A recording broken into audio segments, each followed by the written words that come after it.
What's up, guys? Coach Ben here. Me and Jim just finished recording a podcast with Robert Drysdale. So Jim's working on it. So it'll just be me flying solo today, just me recording this. So if it turns out bad, what can I say? All right. So first we're going to recap last week, which we had one grappling event, which was Fight to Win 152. So I didn't have any huge recommendations, didn't have any really strong leans last week, but let's just go over the results. So Hamlo Bahal loses to Gabriel Almeida. So that was the fight that I had recommended, taking a look at Gabriel Almeida, and I did end up placing that bet. So I hope that you guys that listened last week placed a bet on Almeida if you did agree with what I was saying. And Almeida, he pulled it off. He won fair and square, judge's decision, just like how I thought he could, which is to kind of implement, the rules set to his advantage. He played a game where Hamlo was just always chasing, always on the back foot. And Gabriel really attacked submissions, and, he was a plus 200. So I think it was a good win for whoever bet Almeida as the underdog. All right, next. We had Jonathan Alves versus Johnny Tama. So that was a match. Johnny Tama, I thought was slightly favored when I released my analysis. Looking back on it, I think some of the people that were on Alves were correct in the fact that Alves just positionally was going to be too dominant, and Johnny just couldn't get a lot of his offense going. If Johnny was able to get some of his offense going, start off with a lead, I think he would have won that match. So I did place a bet on I believe Tama. So there, small loss there. If you did choose Alves, however, based on my analysis last week, congrats to you. Either way, I would have said, whoever you lean toward would have probably, it was really just a pick 'em, but Alves did show that his positional dominance was was the difference, and he won a judge's decision. All right, the main event was Edwin versus Michael Liera. So this match kind of turned out how I had suspected it would turn out. It would be Edwin taking on Michael Liera's guard. Edwin just pretty much edges out a decision. The match went just how I expected. I thought Edwin was a little bit bigger. He had just his style is very, very good for this rule set, and he gets it done. I did place a bet on Edwin based on the analysis that I posted last week. So hopefully you guys did okay. Again, this week we're hoping Bet DSI will pick up the lines. Probably as soon as you see this video, Bet DSI should have the betting lines up by Wednesday. Okay, Fight to Win 153, which is this Friday on FloGrappling. It's at Dallas, Texas, same place, Gillies. This week we have 3 matches that hopefully we'll get these lines up, by Wednesday. Like I said, Talita Alencar versus Heather Raftery. This is Talita Alencar is very known, very well known competitor. She's a small girl. We've seen her a lot at EBI. She competes at Fight to Win all the time, and she's taking on Heather Raftery, who is, somewhat lesser known, but from a famous team, Atos. And I had to kind of watch a couple of Heather's matches, and she has some nice wins. She's a very aggressive top player. She has some good submissions, but in this matchup, I think Talita is the rightful favorite. She just is. The rule set, I wouldn't say favors her, but it does favor her when you compare her to Heather, because Heather is more of an IBJJF player. Usually the Atos team, they're more the IBJJF points, positionally dominant type of players. Talita, I believe she was Alliance. I'll have to double check on that, but I think she's Alliance.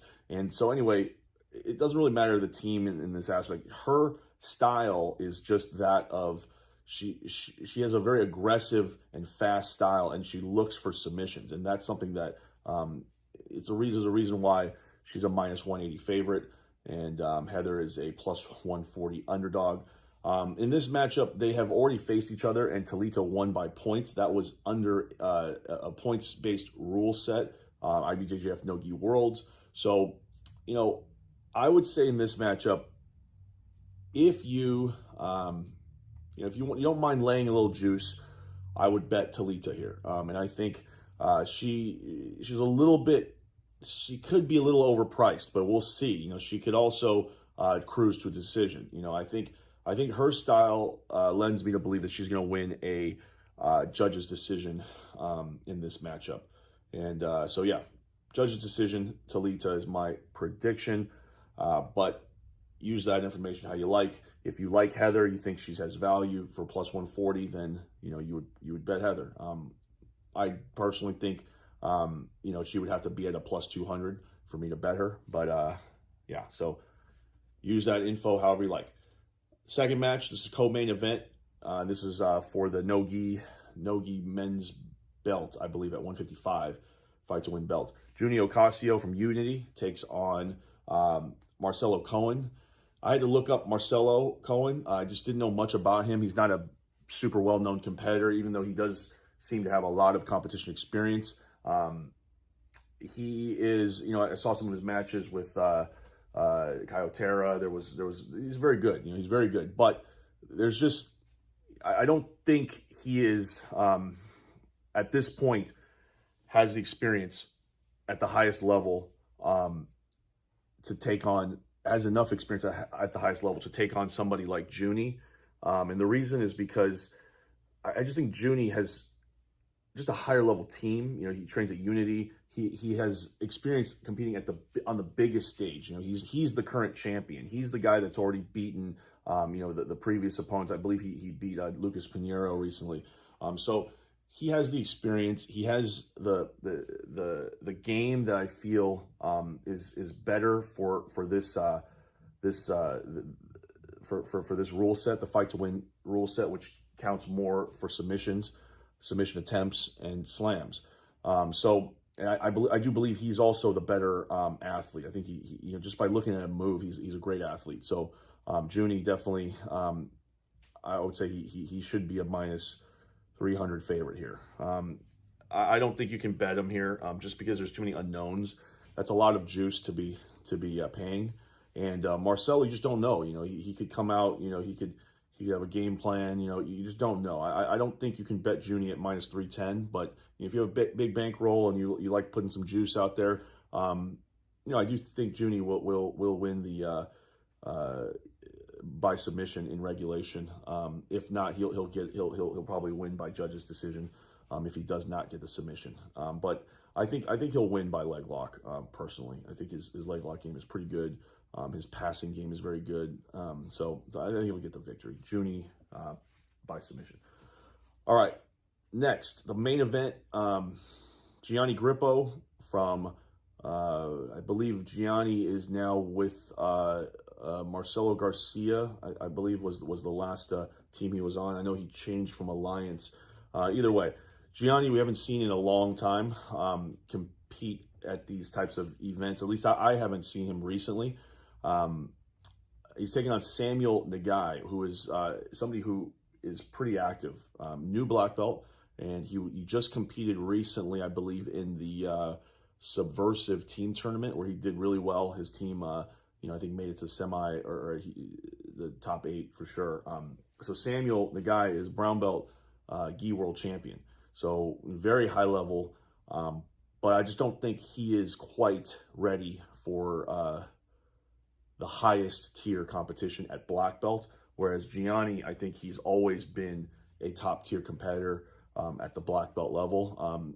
It's really only when Gianni faces people that are outside his weight class, which he tends to do quite often, that he runs into any kind of trouble. Usually when he's fighting somebody within his weight class, he's more often than not he comes out on top. So I think it's going to be very difficult to submit Samuel.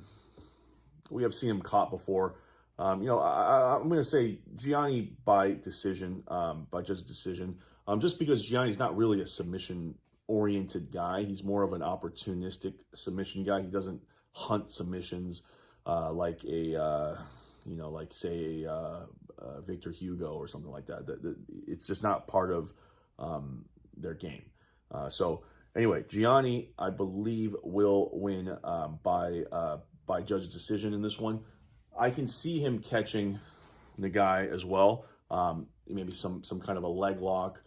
We know that Gianni is a very tricky, like a De La Hiva type of guard. I'm sure he's picked up a single X guard at this point from a Macelo.